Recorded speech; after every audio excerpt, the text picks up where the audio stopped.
Hai marketeers dan sobat kampus, kita semua mungkin sudah kenal dengan Deddy Corbuzier. Dia bukan hanya YouTuber, tapi dulu dikenal sebagai salah satu pesulap dan magician terhebat di Indonesia. Nah, kita akan bahas apa rahasianya, dan yang tidak kalah menarik adalah bagaimana dari rahasia itu kita bisa belajar dan mengadopsinya di dunia kampus, terutama bagi Anda sebagai dosen dan pengajar. Simak terus di podcast IMC Kuadrat, di mana kita akan membahas rahasia-rahasia khusus seputar dunia kampus.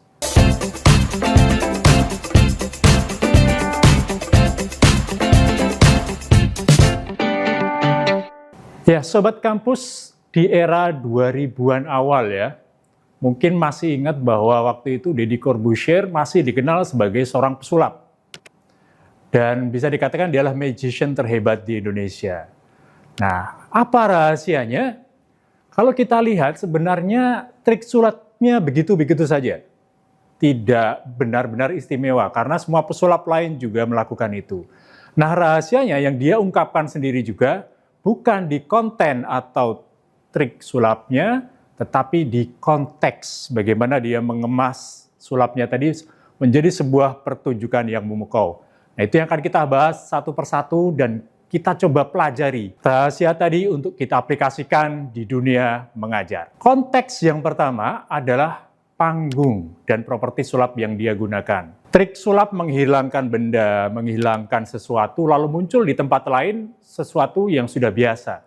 Tapi bayangkan ketika itu dilakukan di sebuah panggung yang besar dengan properti yang khas, maka itu akan menjadi pertunjukan yang istimewa.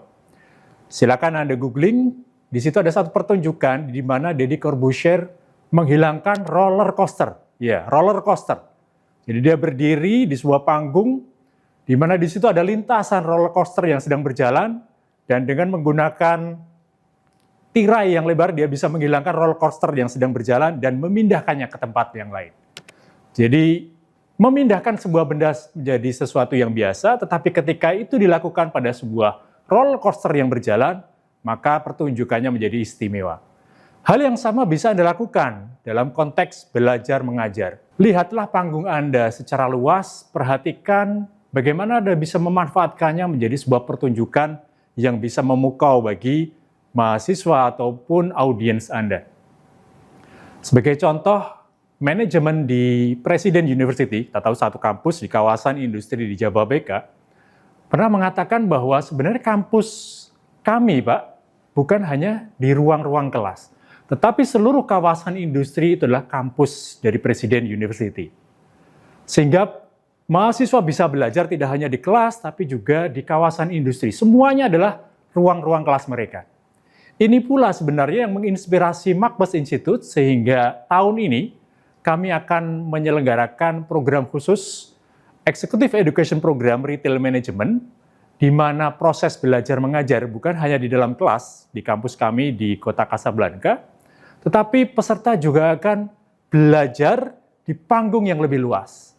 Mereka akan diajak untuk observasi ke retail-retail yang ada di Mall Kota Kasablanka, setelah sebelumnya mereka mempelajari konsep, kasus, bahkan juga didatangkan guest speaker dari industri terkait. Esok harinya, esok sorenya, mereka akan diajak berjalan-jalan melihat praktek langsung mengelola retail di Kota Kasablanka Mall. Itulah kampus luas, ruang kelas yang melebihi panggung kita saat ini. Barangkali Anda juga bertanya-tanya atau mikir, kalau harus menggunakan properti seperti itu mungkin tidak semuanya memiliki. Tapi coba perhatikan kelas kita, perhatikan ruang belajar kita. Lihatlah properti apa yang mungkin bisa kita manfaatkan untuk menjadikan proses belajar mengajar menjadi lebih experience. Di sebuah podcast, Deddy Corbuzier pernah memanfaatkan properti-properti acak yang ada di podcast itu untuk melakukan pertunjukan sulap. Simple sekali sulapnya, tetapi karena dilakukan secara spontan sehingga bisa memukau host dan bintang tamu yang juga hadir di podcast tersebut. Misalnya dia kemudian memunculkan asap dari kopi yang dia minum, atau dia mengubah teh botol yang ada di situ, dia tuangkan menjadi air putih, atau dia mengambil mic yang ada di situ, lalu tiba-tiba ketika dibuka ada sebuah sendok yang ada di situ. Simple, sederhana, tapi ketika menggunakan properti-properti yang seolah acak, maka itu menjadi pertunjukan yang istimewa. Demikian juga kita sebagai pengajar, lihatlah di kelas kita, dinding, meja, kursi. Bayangkan itu sebuah panggung pertunjukan, lalu desainlah agar menciptakan pengalaman belajar yang berkesan. Di Makpes kami biasa menggunakan dinding kelas untuk menempel skor dari penilaian peserta, hasil diskusi mereka, brainstorming mereka, sehingga semua dinding, semua kelas juga menjadi media belajar. Kursi, layout kursi. Kalau memang terlalu kaku, jangan khawatir, jangan ragu untuk mendesain ulang. Sehingga menghilangkan sekat-sekat di antara peserta, dan bahkan mungkin Anda bisa juga mengajak peserta untuk berdiskusi sambil lesehan di lantai. Intinya, filosofi konteks panggung ini, bayangkan bahwa ruang kelas kita tidak hanya dibatasi oleh dinding-dinding kelas, tetapi dibatasi oleh langit, bumi, dan udara. Itulah ruang kelas kita, itulah panggung Anda. Rahasia kedua dari Deddy Corbuzier adalah skenario atau cerita. Bukan hanya seorang magician, tapi dia juga seorang storyteller yang hebat. Dia bisa menciptakan skenario cerita yang engaging, yang bisa menyentuh emosi dari audiens. Salah satu episode sulap yang menarik ketika dia kolaborasi dengan Romy Rafael. Anda tahu, Deddy Corbuzier lebih dikenal sebagai seorang mentalis, Romy Rafael adalah seorang ahli hipnotis. Trik atau konten sulap yang mereka tampilkan sebenarnya biasa-biasa saja. Romy Rafael, dia mengambil benda-benda dari orang tanpa si pemiliknya sadar, sementara Deddy Corbuzier menebak angka yang ada di kepala si responden atau relawan. Tetapi pertunjukan mereka berdua menjadi sangat istimewa karena didesain dalam sebuah skenario cerita yang menarik. Di awal, Deddy Corbuzier bercerita bahwa seorang magician atau pesulap itu seseorang yang memiliki kekuatan khusus, diberikan kelebihan yang kalau dia tidak punya integritas, dia bisa memanfaatkan itu untuk kejahatan. Dan kemudian dia mensimulasikan bagaimana pelaku kejahatan bisa menggunakan trik sulap tadi. Nah, di awal dia kemudian mengundang 10 orang peserta secara acak untuk naik ke atas panggung. Lalu dia melontarkan pertanyaan dan jok-jok lucu sehingga akhirnya bisa menyeleksi dari 10 orang tadi hanya 1 orang saja yang kemudian tersisa di atas panggung. Ini untuk mensimulasikan bahwa sebenarnya pelaku kejahatan juga melakukan hal yang serupa. Mereka akan menyeleksi sebelum menentukan satu korbannya. Nah, kemudian di atas panggung, Deddy dan Romy Rafael melakukan diskusi dan interaksi dengan peserta tadi. Tanpa sadar kemudian jam tangan, handphone, bahkan dompet dari peserta tadi pindah tangan ke Romy Rafael. Ini adalah simulasi bagaimana seorang ahli hipnotis bisa mengambil properti orang tanpa kemudian disadari. Demikian juga dengan diskusi, Deddy Corbuzier kemudian bisa menunjukkan angka, sederet angka, yang ternyata itu adalah PIN ATM dari relawan tadi. Jadi sebenarnya trik sulap yang biasa, tetapi ketika dikemas dalam sebuah cerita menjadi pertunjukan yang istimewa. Hal yang sama bisa Anda lakukan sebagai akademisi atau pengajar. Susunlah skenario. Bayangkan proses belajar mengajar sebagai sebuah cerita, sebuah drama. Anda harus perhatikan, harus bayangkan bagaimana klimaks bisa tercipta. Bagaimana efek wow bisa didapatkan oleh audiens atau mahasiswa Anda. Sebagai sharing, kalau saya biasa mengajar case study, saya biasa akan coba simulasikan di kepala saya, kira-kira mana yang akan lebih menarik bagi peserta.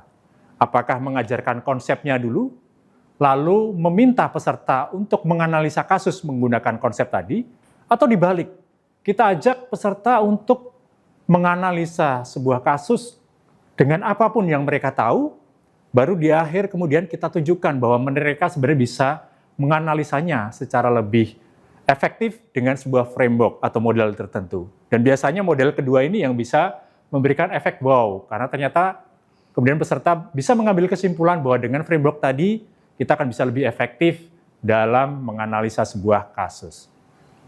Demikian juga ketika misalnya Anda mengadakan pelatihan yang durasinya cukup panjang, bayangkan 1 hari mengajar kelas karyawan ataupun profesional. Anda perlu mengelola skenario. Kapan titik-titik di mana Anda perlu melakukan interaksi, kapan titik di mana Anda bisa melakukan presentasi secara satu arah saja.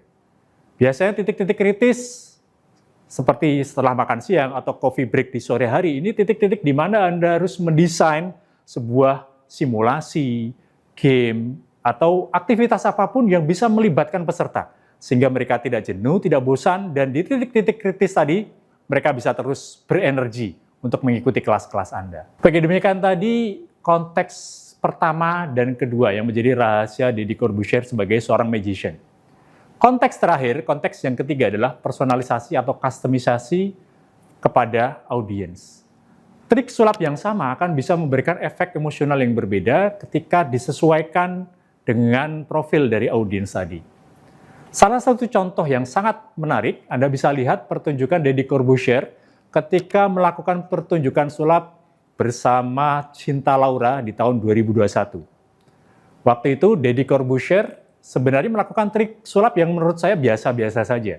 Dia menggunakan kartu, mengacaknya, lalu menebak kartu yang dipilih oleh relawan ataupun peserta yang ada di situ. Tapi dalam pertunjukan bersama Cinta Laura, dia duduk bersama Cinta Laura, masing-masing memegang segepok kartu, masing-masing mengacak, dan masing-masing memilih satu kartu secara acak. Dan kemudian secara bersama-sama, masing-masing mengambil kartu tadi. Dan kartu apa yang dipilih? Sama, dua-duanya memilih kartu dua hati.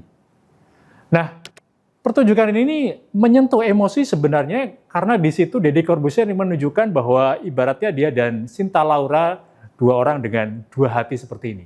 Tetapi gongnya sebenarnya adalah di akhir pertunjukan tadi. Karena setelah pertunjukan mendekati akhir, tiba-tiba Deddy Corbuzier menunjukkan foto di belakang layar, di mana di foto itu kejadian tahun 2015, di mana Deddy dan Cinta Laura sama-sama berfoto dengan memegang kartu yang sama, dua hati. Jadi 6 tahun sebelumnya, ternyata mereka berdua pernah melakukan trik yang sama dengan kartu yang sama. Dan pertunjukan ini menurut saya sangat menarik, sangat menyentuh emosi audiens yang ada di situ, bahkan mendapatkan standing applause dari peserta maupun host acara. Nah, personalisasi ini adalah salah satu kunci bagi kita sebagai pengajar. Materi yang sama bisa kita deliver dengan cara dan contoh yang berbeda sesuai dengan kegelisahan atau bahasa kami anxiety dari audiens kita. Sebagai contoh, kalau saya mengajarkan tentang teknik branding kepada pelaku UKM, saya selalu mengatakan bahwa formula yang saya ajarkan ini sesuatu yang nilainya ratusan juta, yang biasa kami ajarkan, yang biasa kami konsultasikan kepada perusahaan-perusahaan besar maupun BUMN. Sehingga ketika mereka sebagai entrepreneur ataupun pelaku pengusaha UKM bisa menerapkan, bisa mempraktekkan formula branding ini, ibaratnya mereka pada level yang sama dengan perusahaan-perusahaan besar tadi. Nah, ini akan membuat mereka lebih tersentuh, lebih engage secara emosional. Misalnya, di konteks lain Anda mengajarkan teknik komunikasi kepada para bos-bos, direktur, ataupun senior manager di perusahaan.